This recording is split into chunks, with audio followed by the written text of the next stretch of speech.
All right, welcome to everyone that's slowly trickling in. We'll give it a few more minutes to let everyone else join in, and then we'll get started.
Okay, guys, I'll just go through a bit of housekeeping to start with.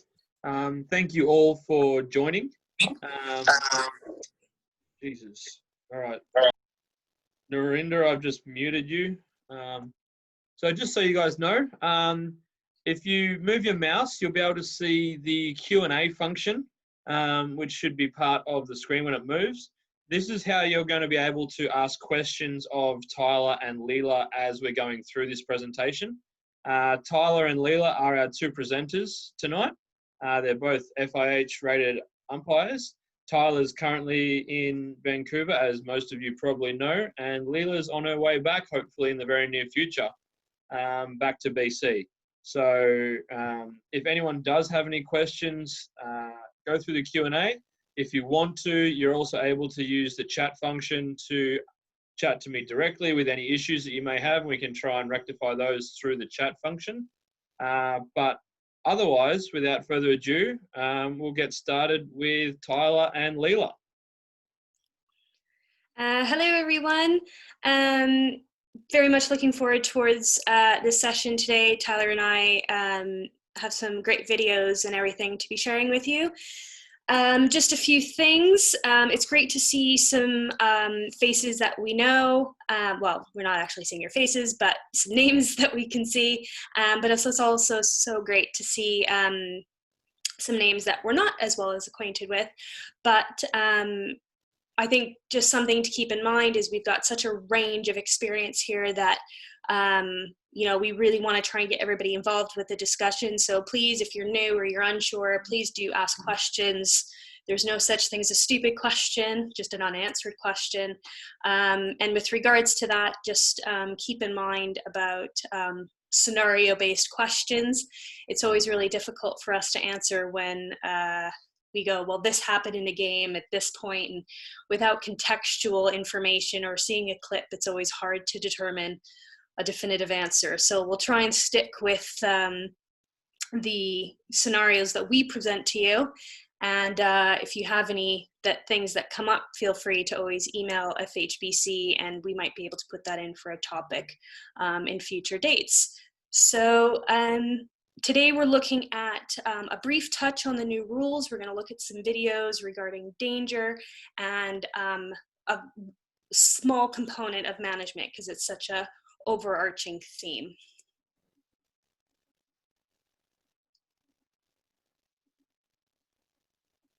Go to the next slide, Ben.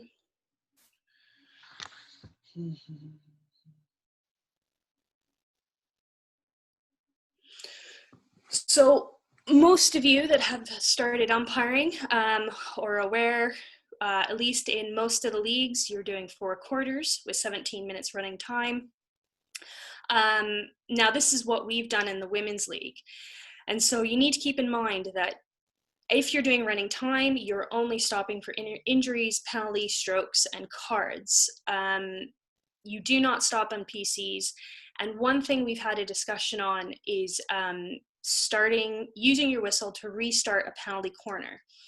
And it's interesting because a lot of people see that we do that at the international level, but that's because time is stopped. And so by blowing the whistle, you're actually signifying that time is restarting.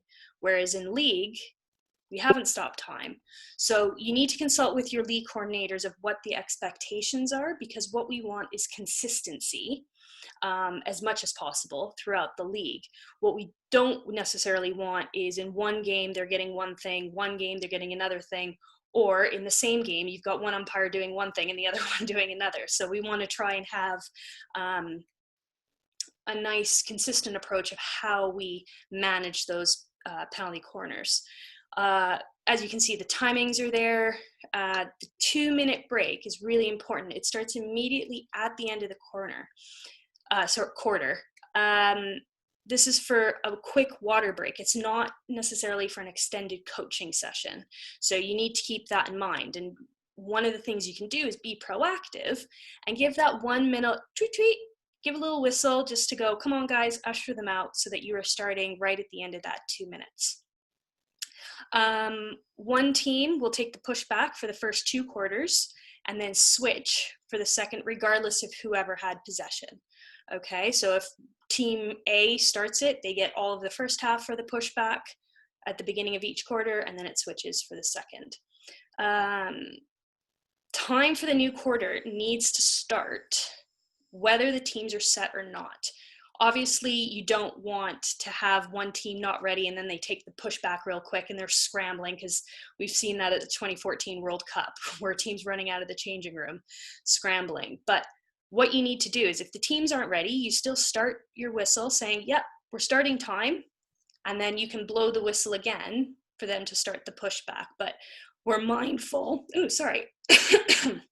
we're mindful that a lot of times there's league slots and, we want to keep the league schedules on time. So that's where it's really proactive.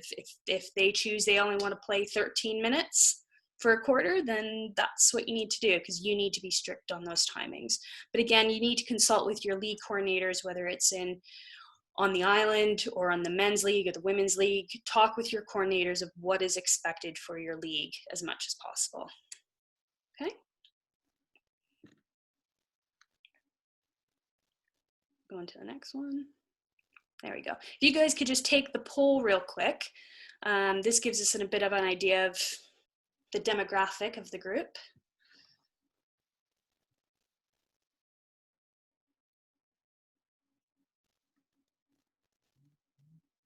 So obviously if you're a player or a coach or a parent and you're not certified, just put that uncertified for the number 2.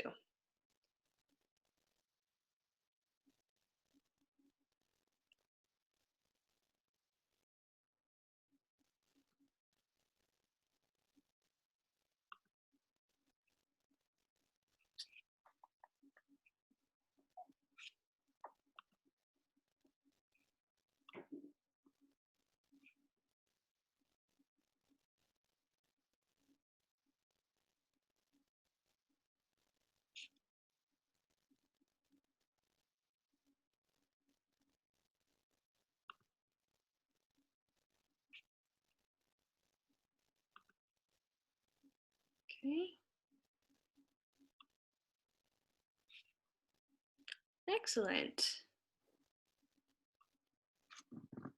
Great. It's good to see that we've got a lot of players out as well. This is really great because I think sometimes there's a bit of a disconnect of what umpires are discussing versus what players are expecting. So this will, I think, hopefully, especially with the danger piece in the videos, you guys will find really quite informative.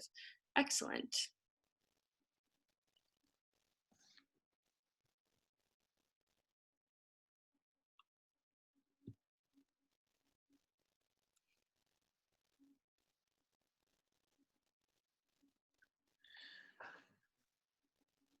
Do you want me to jump on this one, Leela? Yeah, that's why it's got your initials. Oh, I didn't even see that. Thank you, Leela. You're welcome. So this is not new to this year, guys. We've been playing this with these rules since last year, but just a reminder that no longer playing with a kicking back.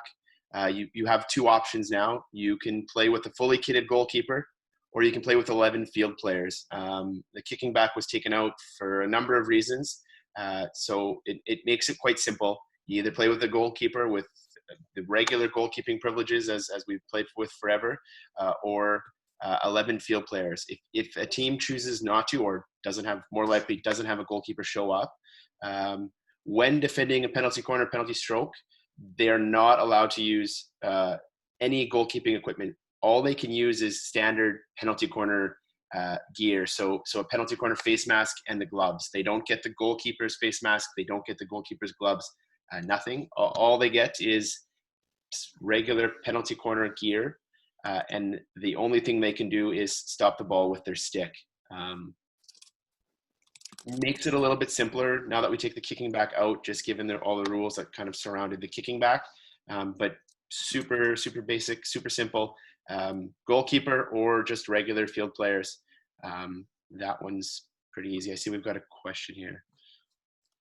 Yeah, so Ranbir was just asking about the last section on the quarters, about the 90-minute time slots for the leagues, and with 17 quarters, you don't quite get the other additional time for warm-up. The reality is even when you were doing 35 minutes, you were maybe only getting 10 minutes on the pitch anyways. If we drop it down to only having 16 minutes per quarter, you're actually losing out on your game time to allow more warm-up time, which is beneficial for the teams later in the day. But if you're the first team on the pitch anyways, you're going to get that extra time. So maybe it's a bonus if you get an early morning slot at like 8:30. But the reality is when we decided this, we actually consulted with FIH Rules Board, and they said that actually fits best because you still get the maximum time. But the reality is we don't want players then missing out. You realistically could end up missing out on 5 minutes of playing time of the original 70-minute match, which is why we went with 17. All right, good. So I guess we can move on to the next one. This goalkeeper stuff is pretty basic. Yeah.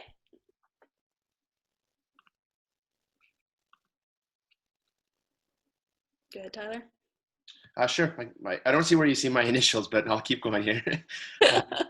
All right. So this is probably the one area in hockey that we seem to have the most contention around, and the most inconsistency in terms of umpiring. So if you guys want to throw in your polls as I talk, just so we get an idea of where we are. The FIH has changed the rules slightly, but in my opinion, it makes it a whole lot easier to umpire. All players have to be 5 meters away. Defenders, attackers, doesn't matter. Everyone's got to be 5 meters away, aside from obviously the person taking the free hit. We used to kind of run with the rule that if you were inside the circle, you could be within that 5 meter area. That's now been taken out. You have to move back 5 meters. There's a slight contingency to that, but we'll get to that. So all players have to move back 5 meters before that free hit is taken. Before the rule changed, the attackers had to be 5 meters, so that's not new. But now the defenders have to move back 5 meters, regardless if they are inside the circle or outside the circle. If a defender is inside the circle and immediate space of the free hit, they may shadow. So what that's saying is, if that free hit is taken before that player gets a chance to move back 5 meters, they can be inside the circle. However, if any part of their body, their stick, their foot, comes outside of the circle and interferes with the player taking that immediate free hit, that's where we would upgrade to a penalty corner. It's pretty easy. Anytime they break that 5 meter barrier, it's straight to a penalty corner. There's no reset. There's no there's no leniency. We just kind of go straight to a penalty corner, just to make it simple. Yeah. So just to quickly recap, all the players have to be 5 meters away, attackers and defenders. If that free hit is taken immediately, so a quick free hit and the defender hasn't had a chance to move back 5 meters, that's the only stipulation to the rule. But if they have a chance to move back, and you see it where the ball rolls off a little bit and it takes a few seconds to bring the ball back to where that free hit is, we just would make sure the players are back. And this is where you need to be proactive, and you give them if you see that they're not setting up correctly, even if the ball is a few meters away, before that free hit is taken in the correct spot, just tweet, make sure they get back, and trying to create the flow so we're not blowing our whistle kind of crazy. So just to keep it simple, be proactive, step in quickly and early in the match so that you can set your standards and show players what you want from free hits, from the first whistle all the way to the last. Ben, do you want to? There's been a question. What happens if the defender steps out of the circle, but it doesn't impact the attacker in any way? A good question. So this is where you kind of have to use your common sense. If a player steps out of the circle and has no impact on the play, we wouldn't blow a penalty corner. That it doesn't become a foul until they impact the play. However, if they're not moving back and you're vocalizing to them, you've got to be 5 meters, and they're just not listening, or they don't know, it's not your fault if they don't know the rules. As an umpire, you've just got to administer the rules correctly. So if it's a quick free hit and they step out and there's no impact, I wouldn't blow a penalty corner. However, if they're intentionally not moving back 5 meters, that's a different case, and you kind of have to use your judgment on what is their intention. Did they make an attempt to get back, or was that free hit taken so quickly that they just didn't get a chance to? It's hard for us to answer one way or the other, because it really depends situation to situation. But as an umpire, you need to determine, have they impacted the play? And if they have, then you just need to blow a penalty corner. If they haven't, were they making an attempt to get back? Did they just kind of stumble over their own feet? Whatever the case may be, and go from there. Anything to add to that one, Leela? No, I think it's about educating the players as well. The more that you kind of help them out, especially if you're doing like maybe a lower division game, you're going to get people that have maybe haven't played since a bunch of the new rules have come in. Sometimes we get players in that haven't played for 15 years because they just want to get back into it. So you can most of the time you can genuinely tell when somebody doesn't know what is going on. So that's where you just have to kind of read. It's about reading the game, reading what the player's intent is, and just going from there. So we've got a few videos. Tyler, I'm going to let you take those videos. The first one is just a bit of a kind of really good one that Scotland Hockey came up with from Sarah Wilson, who's one of the top umpires in the world, explaining it. And then we've got a situational one to show you about maybe how to manage, like what Tyler was talking about. And you can play them, and we'll just play them all the way through, and then we'll maybe rewatch and talk through after. What's important is that we only step in when we have to. Previously, if there was a free hit right on the edge of the circle, the defender was allowed to stand immediately next to them and track them around, or shadow them around the circle, and once they travelled 5 metres, they were then able to make a tackle. This is still the case, but only if the attacker takes the free hit immediately. Okay, make sure we're 5. As soon as there is a slight break or a pause in taking the free hit, the defenders must be 5 metres away from the ball. Have to go with what feels right, and if you're not happy with it, step in and sort it before you create a bigger problem for yourself. If you have the time to step in and say 5 metres, then that's what you need to be doing. If it's away before you even have time to think about it, then you know that that's immediate and you should really let that play on. Yeah, that was really well said. Did well to just get round Keena. Outside though, just outside the feet. Well, looked like it was almost on the line, but Australia not going to refer it. Fives, boys. Hold on, hold on. New rule, he has to get 5. Please. Stop. Just stop. Guys! Fellas, calm down, please. Free hit this way. You guys need to get 5, eh? Yeah. Just trying to explain to them again. And there was confusion about this in New Zealand on Friday night. The rule changed that you have to be 5 meters back inside the circle. It used to be as long as you were inside the circle, because the ball couldn't be played in until it had gone 5 meters, so you could stay inside the circle. Any thoughts, Tyler? Yeah, a little bit messy, but I think the piece to take away here is you see the umpire had to say 3 or 4 times trying to get the players back in, and that's where he could almost be a little bit more proactive and say it a little bit earlier in the sequence, but you can see it's really showing he almost had to step right in between them and shoo them back, and that might be where we have to go at the beginning of the season to again, the education piece of the players, but again, be proactive. If they're not set, as the first part of the video, as Sarah Wilson said very eloquently, if they're not set and you can tell, get them back. And if it's taken immediately, yeah, then that's a different scenario. But in this case, he's got an opportunity to move them back, and he does. They're still within 5 meters when the free hit is taken, but for him, he deems it to be 5 meters enough.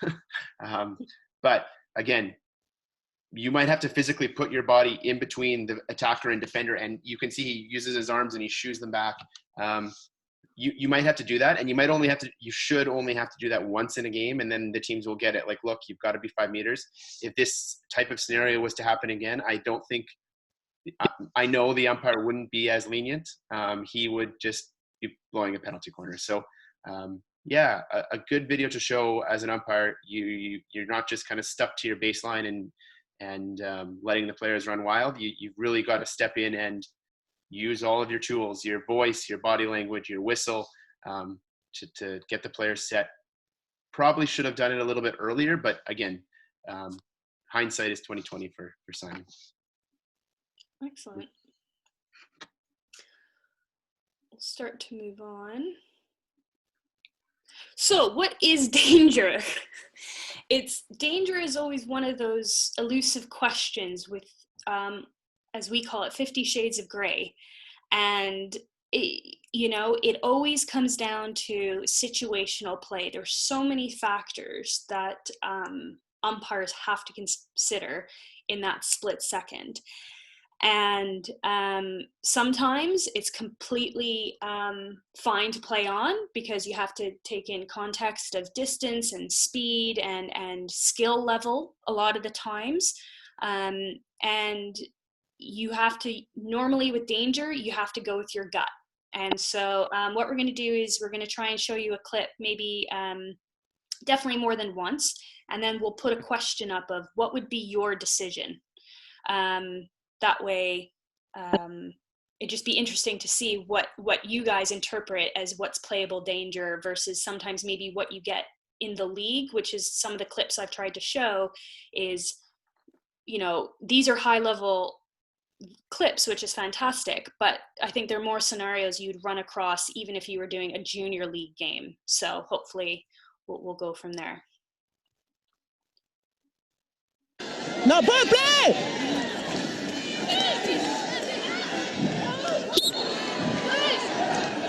Okay. Yeah, that was good. Videos. That was good. Yes. Do you think there's any danger? Sorry. For me, the ball was. Maybe we'll just try replaying it again one more time, but we don't need the volume because it's a bit disconnected.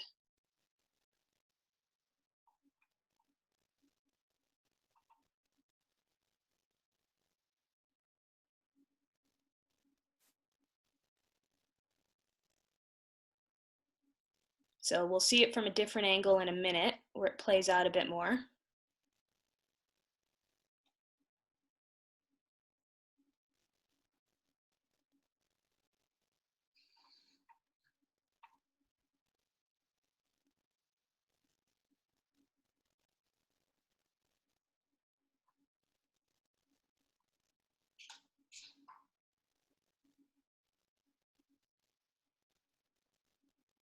Sorry about the choppiness, but you'll see a different angle coming up in a minute.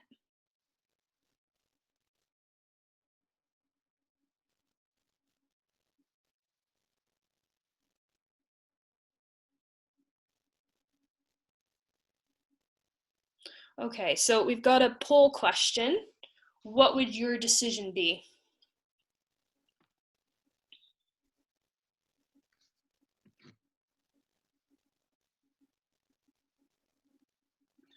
Obviously, if it's a bit grainy, we can understand why, which is why we put the unable to see clearly.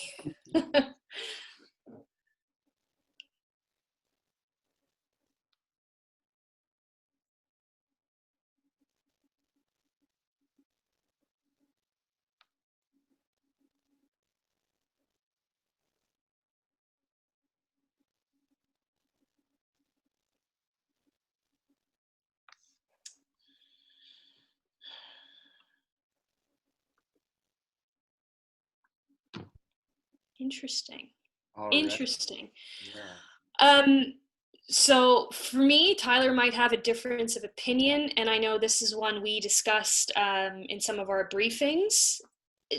That no goal. And the reason being is that player had to take evasive action. And I know we go, oh, it's a shot on net. Yes. However, that player did not create the danger because she was in that initial space. If she had been running into the space like that other second defender coming behind her, she actually created that danger. The problem is that player, if she hadn't ducked, she would have been hit. Ben, do you want to play it without the volume just as she talks, just so people can see what she's talking about? So for the people that are wondering, the discussion to the umpire when it was muted is that they're saying there's danger, and the umpire is saying it's a shot on net. So,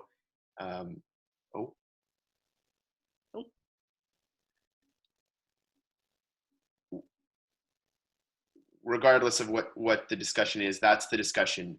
England is saying danger. The umpire is saying it's a shot on target. You can see the player, she's planted and she actually has to duck. So there used to be this idea years ago that a shot on net, regardless, is a shot on net and it should be deemed fine.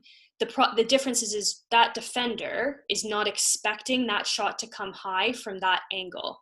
It's different if it's in a penalty, if they're standing on the line, they've put themselves in that dangerous position. And if they get hit, obviously it would be a penalty stroke. But it's very different when a player moves into the path of the ball. So Ben, do you want to pause it right at the, yeah. Or somebody want to just now? So pause it there. Yeah, perfect. So you can see the player is in that space. She is defending. She is aware. Yes, there is difference between the two. However, with that kind of velocity, I guess my question would be, okay, if she'd gotten hit, what would you have called? Would you have called a PC, or would you have called danger because it hit her? It would have hit her in the face. And that's where you have to think about it is, okay, well, it would have hit her in the face, so it probably would have been a free hit out. Only because she ducked, we think, oh, it's fine. But in actuality, it's only because of her own actions that it happened. And it came straight off the attacker stick. So it's not like it came off the defender stick and then deflected high. That would be a different scenario. But there was another situation I remember I was umpiring, and the ball, it was Australia, China, and the ball got flicked on net for a penalty corner. Goalie deflected it, redirected, I should say, and it was still at the same height, but the injector came running in and it hit her in the leg, and they were all claiming for penalty corner. And I said, but no danger is created until that player went into that space. So the initial person here creates the danger by lifting it high into a group of people, especially at that velocity and speed. We're just lucky that that player ducked out of the way. So for me, I would be immediately calling it no goal. Despite it having gone in the net, it's about player safety, and going from there. And to be honest, if I can see that, like you can see England immediately react, that would be to me as an indicator, as an umpire, okay, I maybe didn't have the best angle. I need to go and speak to my colleague, because actually my support colleague may have had a better angle at making that decision to say, no, she actually almost had her head taken off. It should be a free hit out. So Lelia, Yeah. I agree with you, but playing devil's advocate, just for the sake of playing devil's advocate, if these two players that are in this space are 3 or 4 yards closer to the target, does that change how you interpret it? Again, I know the answer, or I think I have a better answer, but my answer, but what do you think for people that are saying, well, she's standing on target? Yes, the shot's on target, but does the if they're back further towards the goal mouth or out further, does that change it for you? For me, players aren't expecting, I think if they, even if it was near the post, for me, that's, I still feel like that would be considered danger, because I think unless they are specifically in the goal mouth, if you're putting yourself on that goal line, you are expecting essentially that a shot could be coming at your head. Anywhere else in the circle, you're not really expecting that. And I think that's what we need to keep in mind. So just remember that even if they're standing way off post, if there's nobody else around them and it goes to an attacker all by themselves, fantastic, great goal. But for this one, it's into a crowd of people. I guess my question would be, if you take that situation and put it outside the circle, what would you call? If you put it in the middle of the field, what would you call? And I can guarantee you every single one of you would still say, I call a free hit against them because she had to duck out of the way. So just because it becomes into the goal doesn't mean it's still a free-for-all. We still have to protect the player's safety. So just think about that as well. Great question. What if it was an attacker in the way? Question from someone. What if the attacker's in the way? Same thing. They're still endangering it. It's still can you create danger to your own player? Oh, absolutely. Case in point, if anybody saw what happened with the England hockey player Sam Ward, that actually came off his own player and hit him in the eye, and it broke his eye, and he was temporarily blinded. So yeah, you can still create danger to your own player. Just because you hit them instead of the other team doesn't mean it hurts any less. So just keep that in mind. Okay. Good. On to the next one. This one's yours, Tyler. All right, guys. This is I've never seen this before, but we'll watch it anyways. It's a fun one.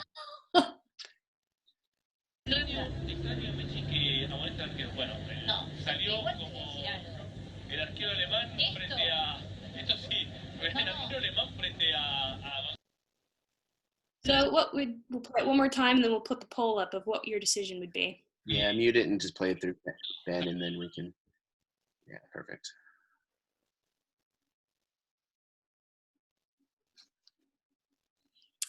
Okay. Apologies for the poor quality, guys, but it's pretty. The danger is pretty clear. But I guess the question now is what is your decision?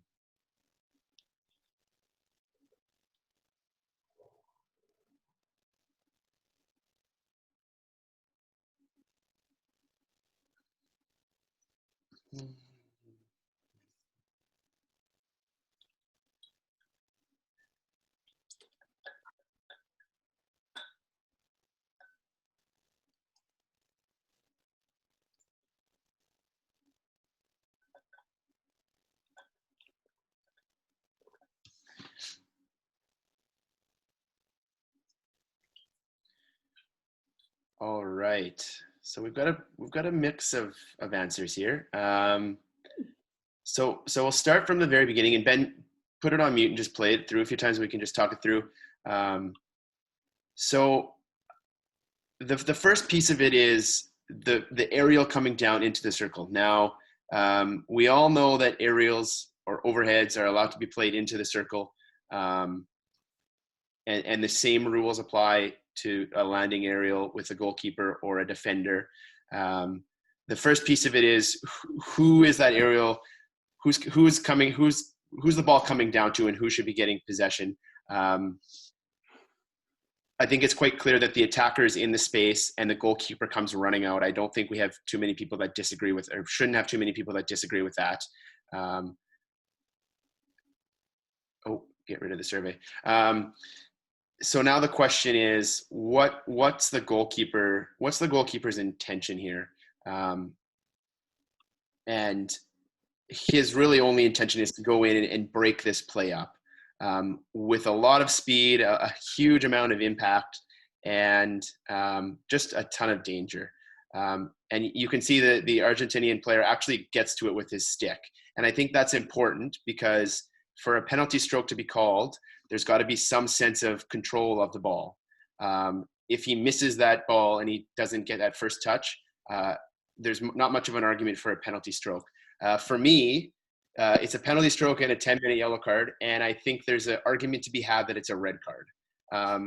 We'll leave that piece out because that's pretty high level. But for me, it's a 10-minute yellow card just for the sheer impact, the complete lack of control by the goalkeeper. His only intention is to just go in and disrupt and break up this play, and he just completely clobbers him. You can pause it now, Ben.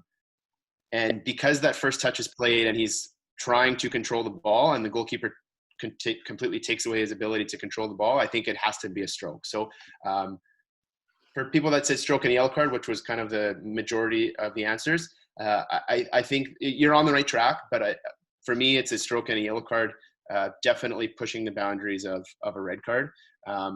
Just with the amount of impact, the sheer disregard for control by the goalkeeper. Just because it's going into the circle doesn't mean that the goalkeeper can just come out and be that uncontrolled. But yeah. We've got a question here, Tyler. Do you think that level of play matters with regards to stroke versus card? And how can we manage these situations at a non-FIH level? It's a good question. You always have to take in the skill level of the players. I know we're watching it as an FIH level tournament. But I think that the amount of impact and the risk that attacker is put in, it has to be, you have to give a yellow card there. And because he's starting to control the ball, you almost have to give a stroke. So I think in terms of how dangerous that one was, you have to give the yellow card and you have to give the stroke. So I can understand your thought process of card, no card, stroke, no stroke. That's my opinion. I don't know if you have mixed opinion, Leela, but no, I think it's protecting that player. If you look at that player, he has no idea that keeper is coming screaming in at full speed to tackle him. And that is also a key indicator. So for me, whether it was a Division 6 game, I would then say, this is why you're receiving it and you need to explain it. At this level, you don't need to explain it. You're just going to go get off the pitch. But at the lower levels, you're going to have one, trust your gut. If you end up only giving a 5-minute yellow card, it's not the be-all, end-all. It's the fact that you've recognized it and you've actioned it and you've sent that message that that's not acceptable. It's then those little increments of like, okay, that would be a 10-minute yellow card is basically endangering player safety. And that's what you need to think about. We've got a few questions here. Would the 5-meter rule for the person of the ball going? Yeah, so just because it's playing into the keeper circle, that keeper still doesn't have the right to go out and just be a wild banshee like this one and just come running in at full speed, especially when the player doesn't actually make contact with the ball. It's different if it's like a one-on-one situation and they're dribbling in. You've got a different scenario there. That's why we talk about danger. It's all about different situations. So what happens in this one might be completely different in another one. But for me, this player has no control of the ball. he knows what he's doing, and he knows he still has to give 5 regardless if it's in his circle or not. So I think if it's a lower division game or an FIH game, it has to be a stroke at the minimum and at least a 5-minute yellow card. So just keep that in mind. You have to read the intent of what, we're not mind readers, of course, but you have a pretty good idea of what that keeper is trying to do. It's pretty obvious. Another question at the bottom here, and a good question. It seems to be an intentional foul in the D, so the attacker needing to touch the ball to get a stroke.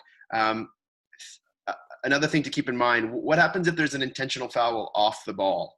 So there is a certain element of having making an attempt at the ball, whether or not he gets it under control or is hit before he gets a chance to take it under control. But yeah, because the ball is in his playing vicinity, that's where the stroke would come in. That's good comment, George. But just one thing else just to keep in mind is if there's an intentional foul off the ball, and then that's where we kind of get how far off the ball. 2 seconds before if he gets hit before the ball gets to him, a few seconds before, can you still give the stroke? And so just a lot of things to kind of keep in mind as that clip is being played. And just the last question before we move on, because good talking point. What would happen if the card with the goalie, would the goalie be sent off and play would continue without the team's goalie? Yes, the goalie would be going off. And if any of you follow FH umpires, Keely Dunn has been doing kind of a Tuesday rule update. And actually this was discussed this week, that if the goalie receives a card of any color, they have to go off and the team plays short, and they then would have to defend that penalty stroke without goalkeeping privileges. And so you would need to then, at a lower level, I'd be going, okay, obviously they could wear a defensive mask, penalty corner mask, and so forth, but they can't use the goalie's equipment to defend because they're off. So you need to keep that in mind. If it was a league game, I'd probably be going, listen, they're in there, they're not a keeper, can we keep the ball low for player safety, right? You probably still have a better chance of scoring, but it's about player safety. So great question. We'll go on to the next one.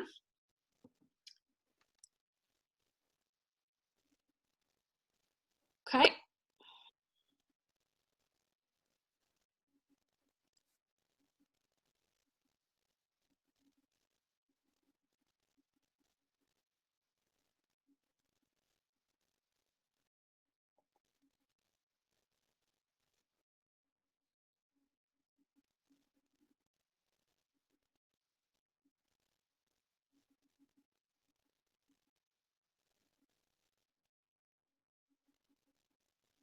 Okay. Oh, get one more view.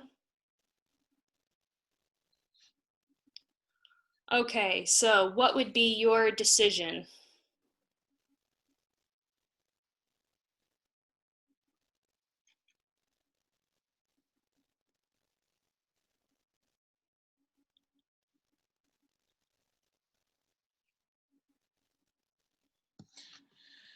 All right, it seems like we've got a pretty clear.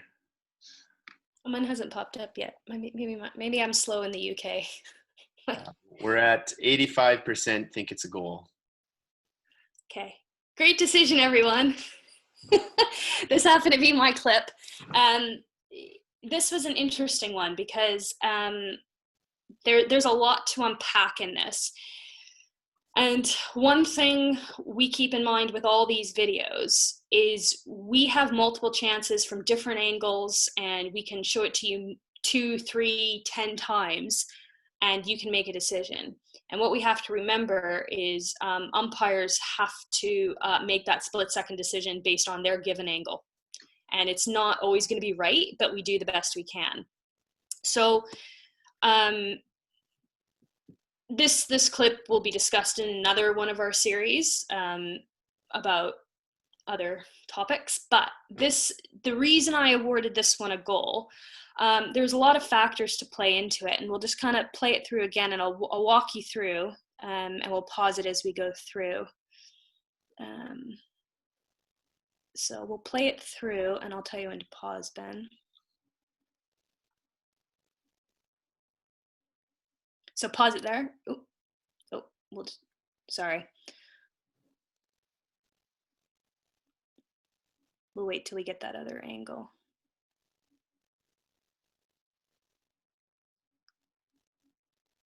Perfect. So there's a lot of things to play into consideration. So a few things. I know people might be thinking, well, it's come in between the two defenders there. The thing is if you actually look at the space, there's enough space. For me, again, it's about level of play. For me, those two defenders should have been able to get that ball out of the air because it wasn't hit that fast. It looks faster on the video, but in real time, it was not as fast or as hard as it appears to be. And what it does is it actually comes right to this attacker. Now, it's not endangering the attacker because the speed of the ball and the trajectory of it is not that dangerous, and it actually doesn't impede the defender because the defender is actually getting caught out here. And had she been actually a step in front of that attacker, I would have blown it. So this is where we all have to take into these consideration of the position of the players. And I know people before went, well, what happens about if it's your own team? Well, here's an example where it actually doesn't fit that description. This is why we talk about the gray areas.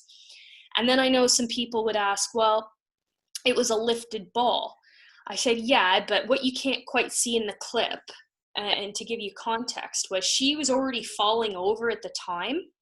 And so when you go onto your reverse and you're falling, you're naturally going to, more times out of not, end up lifting the ball.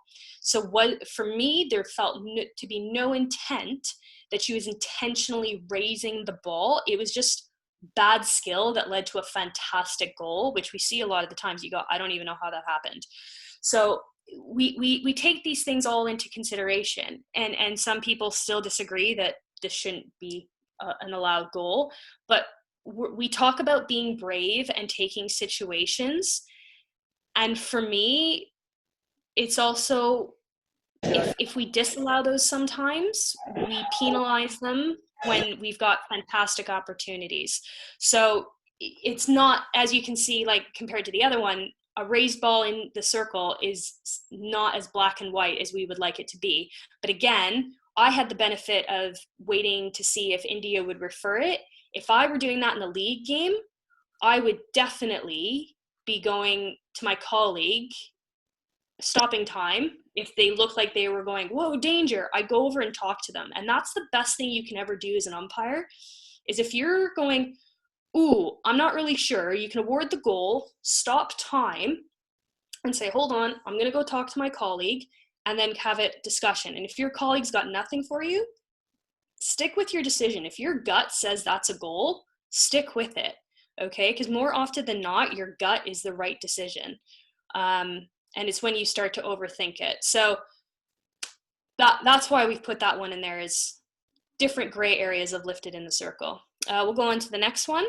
Oh, sorry, was there a question?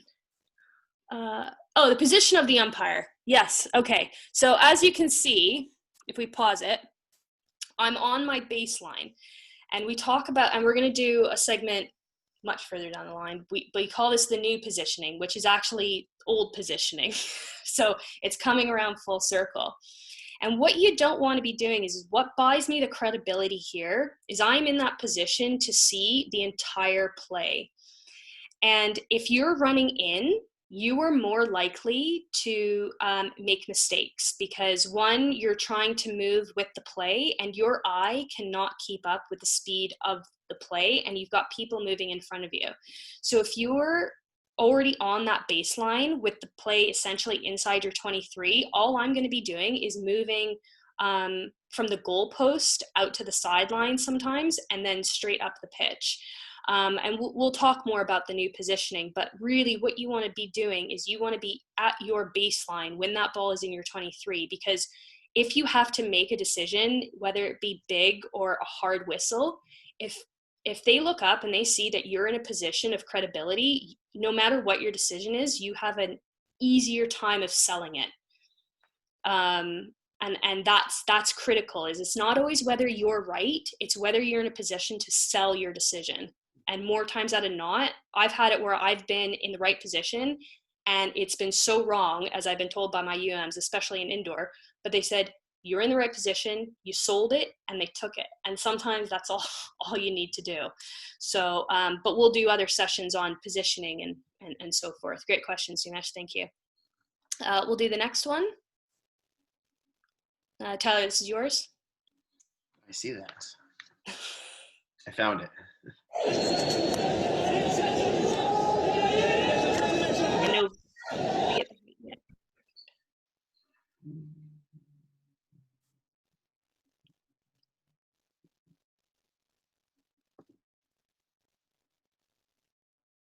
We'll play it again. Is there a question as well for the Yeah, there'll be a poll for it.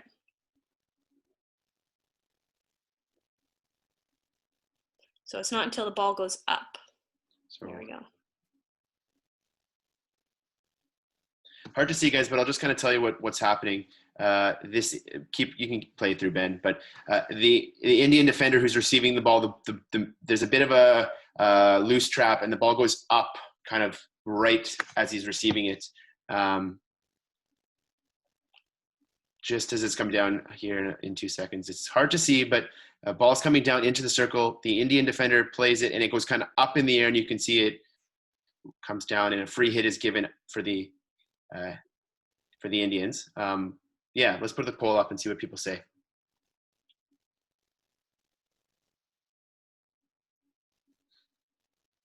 Yeah, we'll get a lot of unable to see clearly, but yeah.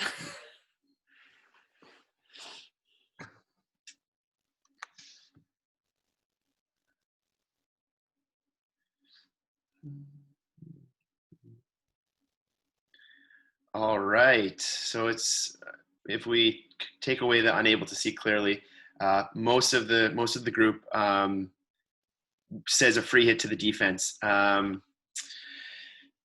This is an interesting one because at higher levels of hockey, you're starting to see this creep in a little bit. And before I tell you what I think, I want to preface it a little bit here. So the ball's coming in to a defender who's set to receive the aerial, and the attacker is, as you can see here, gives him his space and lets him receive it. What would happen if that mistrap was to the right or to the left or in front of him? Would we let the attacker come in and play the ball? And so that's where this one kind of becomes interesting. The mistrap isn't to the left or to the right or out in front or behind. The mistrap goes up in the air. So we're blowing here. What's given here and what people kind of agreed on was that this number 13 for Great Britain didn't give 5 meters to the Indian defender receiving the ball, or didn't let him bring it under control first. So my question to the group, or to anyone really, would be, was it a mistrap? And so that's where we're blowing for the number 13 Ward here for coming into dangerously into a ball that hasn't been controlled. But who created that danger, or who created that kind of messy situation? And again, if that ball goes to the left or to the right, would we let him come in and play the ball? He doesn't come in kind of out of control, swinging, coming in kind of crazy, and Ben, you can play through if you want a little bit. But again, who is creating that danger, and what's the result of it? And so, for me, I think you have to play on. The ball gets played up in the air as a mistrap, and a bit of a mess at the end, but the whistles had already gone, and it's right at the end of halftime. So that kind of plays into the scenario. But again, who's creating the danger and who created the messy situation with the ball, with a bit of a mistrap? And that's where this level of skill really becomes important. Then start it again and pause it just as the ball's coming down. A few things we can talk about here before I throw it to Lelia and ask her what her opinion is. And again, lots of these clips, there's no right or wrong answer. It's kind of very subjective, and that's kind of why umpiring is very difficult. It's very difficult in comparison to other sports. So you can pause it there. A few things to take away from here. Positioning of the umpire. He's like in picture perfect position for a 50-yard aerial into his circle. He's not running into space. He's there ready for the ball coming down. So we just talked about the last clip about the positioning of the umpire. Again, we'll do a positioning series later, or a positioning topic later, but in great position to see it all right in front of him, not running in a kind of stationary position. Yeah, Lelia, anything you want to add to this one? A lot of times what we need to consider and what the rule book says is that the ball needs to be on the ground and in control. And at this level, I'd be going, you know what? You have the skill enough to trap that. That's poor on you, tough. But at the same time, he's already encroaching. For me, that's not necessarily 5 meters. He's already started his approach on the defender, which doesn't actually give him enough time to get it down and under control. Just because they've made first contact doesn't mean the player can run in. They actually can't engage until the ball is under control. So that's something to keep in mind. If this, putting it in context for the leagues, I think if you call this every single time, like 9-10 times out of 10, if you were to call this for the defender, a free hit defense, I don't think you get any flack for the most part, because for me, what you're doing is you're protecting, again, that defender from somebody just screaming in because they're not aware that somebody's necessarily behind them. And to be honest, you're going to get if you get an aerial, particularly in the women's game, that's an amazing accomplishment because we don't see them that often in the women's league. And 2, you'll get a lot of mistraps. So that's where it's about talking and communicating of like, no, okay, now you're good. So I would probably talk more to the attacker player of leave them, now you're good. And you're almost guiding them a bit more rather than at an international level, I'd just be like, well, tough. So thinking about how can you support the players, especially if there's an aerial when you haven't had one the whole game, that is your prime opportunity to manage that situation. So it's thinking about the context of the game. For me, in a league game, I would call that every single time. So, excellent. Okay, and then I think we're on to, is there one more for danger? I can't remember. Nope, we're on to management. And this is a bit of our last topic. Like I said, there are so many facets to management, and we're going to talk about those in other segments that we're going to talk about, show you at the end. But we thought we'd just demonstrate, I think, a few key components that we see a little bit more in the leagues happening and progressing, and something in particular that FIH is wanting the representation of our sport to kind of stomp out. So again, I don't think there's any polls for this one, but we'll just have a bit of a discussion following this. So we'll play the videos. As they do so, if Daring don't get men back in the right places, they're going to struggle. Ward giving chase. And umpire's gone for the penalty stroke. He's pointed straight for the stroke. That's unbelievable. Listen, in the interpretation of the rules, depends a little bit on what the umpire's briefing is. There's nothing wrong with that, but look how hard he hits Sam Ward. That. Je suis maintenant pour le foot and for the tackle. Tackle? Yes, tackle inside the D. Tackle inside the D. Go to the foul, yes or no? Referral? Too late. Hey, you take your penalty corner.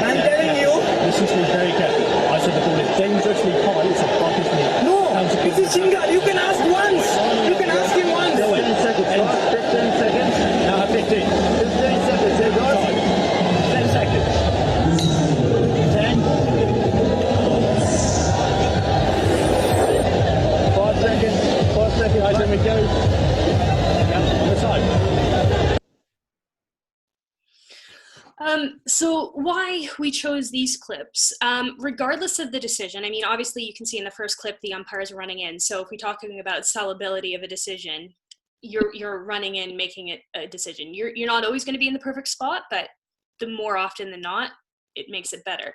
But why we've chosen these clips, and we're seeing this more and more, is players surrounding the umpire. And I've seen this in junior league, I've seen this internationally, and it happens on, as you can see, both the women's and the men's side of the game. And really what we have to do is, FIH does not want this. We are not, I'm sorry, I'm living in England, football, we are not soccer. We are not going to be circling the umpire. And at the end of the day, if we allow this to be shown, one, it sets a bad precedent, especially in the the senior leagues, to younger players, that this is actually acceptable. And if we don't deal with it, it becomes our problem. And it's not that you can't have a player, and it doesn't always have to be the captain, ask for a decision or go, whoa, wait, can you confer with your colleague?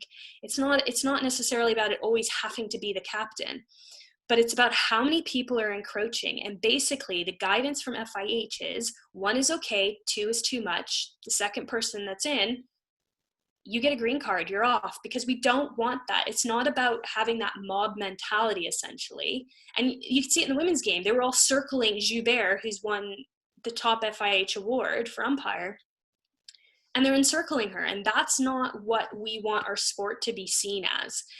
And so you need to manage it. And what's quite good about what you see in the last one is there's lots of skills that Paul uses there. And we're going to talk about that when we do a communication piece, is he pulls him away from the group.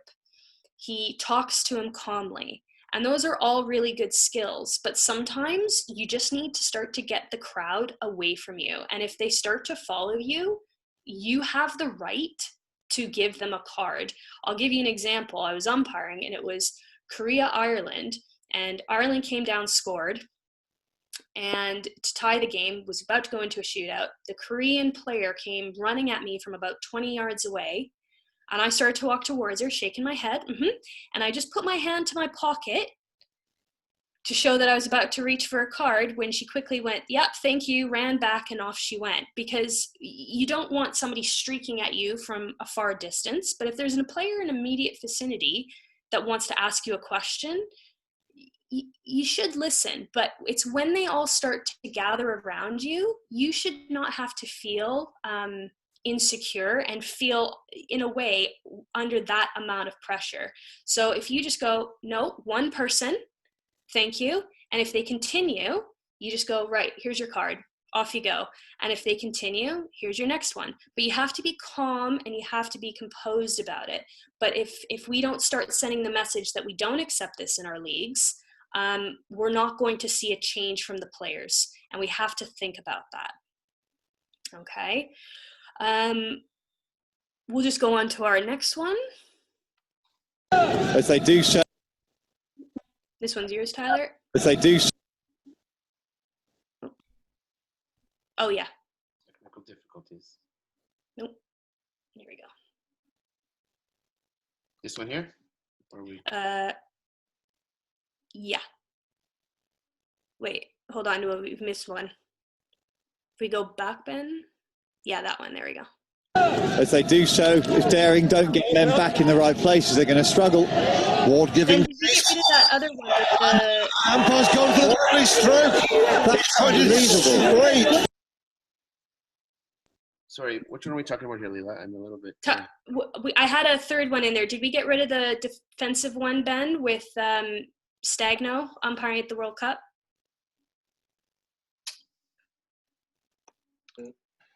So the last one, you asked for 3 videos to be together, 7, 8, 9, and then this one is video number 10.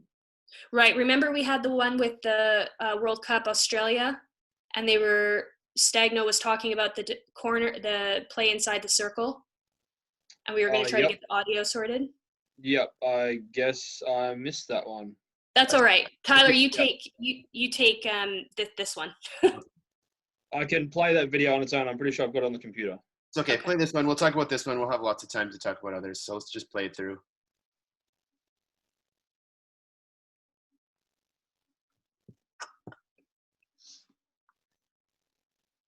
All right, we'll just play it through here, guys, and then we'll talk. The sound is not really important here, so.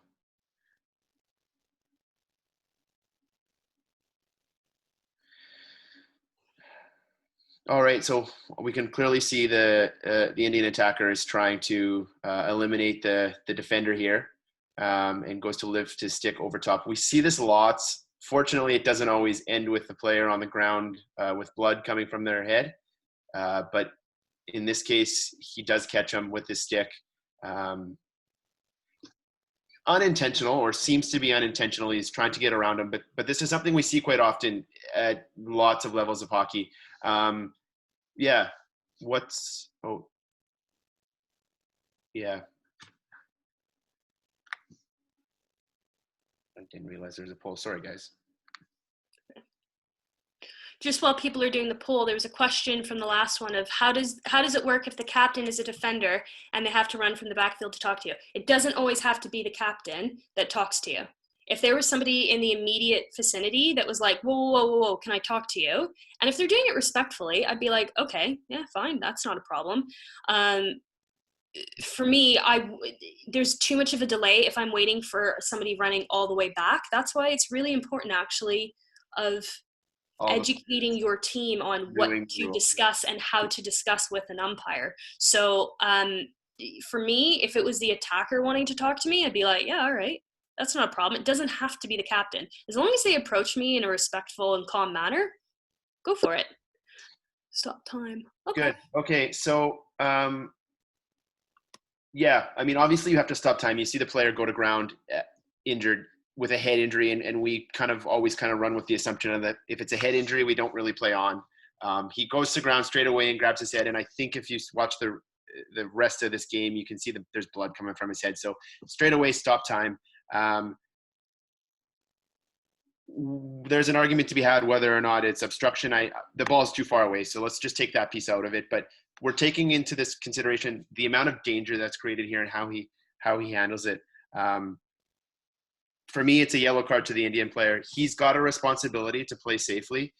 He brings his stick up off the ground. The English player is not crouched over. You can see right here in this clip, the contact is way up by his shoulder. But this is something you need to deal with the first time it happens, because there's so much danger involved here with heads and head injuries that straight away you need to deal with it with a very stern yellow card. You can see if you watch the clip, the umpire comes in very calmly. You don't have to come running and screaming in here. The Indian player or the player that's made contact with another player's head knows right away that he's kind of knocked him. You can play it through, Ben, if you want, just with the mute. But it's something that we see lots in games, and there isn't always the head contact, but it's important that as the umpire, you tell players they've got to keep their sticks down and they can't be doing this big flailing stick over top of the head trying to get around players. You can see the umpire comes in very calmly here to deal with the players. We can't actually see what the result is, but he goes over and says something in a very calm way, check on the player. But yeah, straight away a yellow card. He still has the responsibility to play safely, even if there is some obstruction here. He still has to keep his stick down and be a little bit under control. Anything, Lelia? Yeah, I think we see that a lot, and we're starting to see that with the young kids too, of like, oh, well, it's this idea of, well, I can just run through you, and you can't just run through somebody. You have to make the attempt to get around. If the ball is a little bit closer, obviously we'd be calling for the obstruction and give the free hit. But it's about player safety, and I see this a lot, and you'll see this also with a lot of older players in the league who, and it's not always necessarily a bad thing, but let's say they do it once and they don't make contact. That's a great opportunity for you to send that message of, listen, you were lucky, but we need to keep that stick down and under control because we want to keep everybody's heads attached. And making it very clear. It might be that you have that conversation with the player at an opportune moment, and then what you could do is actually at the quarter when they're running in, or at the half, whenever that break is, you talk to the captain and you say, listen, you're getting really close on your sticks over the head. Can you please talk to your team about safety and keeping their sticks down? Because if I see it again and I think it's quite dangerous, I've only got one opportunity, and unfortunately it's going to have to be a card. So you give them, that's where you need to work with the team. And we talk about management. How are you going to manage that? Is if you see it, but if I saw that right away, even if it was in the first 30 seconds of a game, yellow card, no problem. But if it's borderline, have those conversations, be proactive, because the more you're proactive, it actually, by talking to them that way, you show, actually, I'm trying to keep you on the pitch. I'm not trying to be officious and malicious and just go, I'm going to card everybody and take you all out and I'm in control. You're actually showing a bit of empathy of like, listen, I'm trying to do my best, but you have to work with me a little bit. And it's a two-way street, and it's about developing that rapport. So just keep that in mind. It's about, again, player safety. We want to keep those sticks down. I'm not going to worry too much about that clip, Ben, because we can use that in a different segment. So we'll come back to that one. Just kind of wrapping up. So management is all about managing in the short term while developing the plans for the long term. So each little moment, every moment that you have in a game, up until that final whistle goes, you are managing it to make the long-term progress of that game enjoyable, which is why we always talk about we used to say the first 10 minutes of the game are critical. You set your boundaries, you show the teams you're working with them, you talk with them, and eventually it does kind of ease up for the most part. There's going to be moments where you have to come in and be tighter, and then you release up, and it helps for the flow of the game. But ultimately, if you're not managing those situations when they appear, it's going to make your life much more difficult, as well as the players frustrated, because what you want to do is you want to walk off the game. Everybody wants to have a smile as much as possible. You know, if you lose, you don't always walk off with a smile, but you want to be able to walk off saying, you know what, I managed every situation as best as I possibly could. Everybody seems relatively happy. That's a good game, because we all do this for fun. We umpire for fun, believe it or not. And I think that's really important, is make it about managing those situations to make your life easier in the long run. Okay. So just the last slide, just leading into our kind of topics that we're going to be covering. We've got 2 more sessions coming up. We're going to be talking about communication, the verbal versus nonverbal. So again, this is a really good component in terms of management. That touches on, again, videos, how are things managed? How can you actually build this into your rapport as an umpire?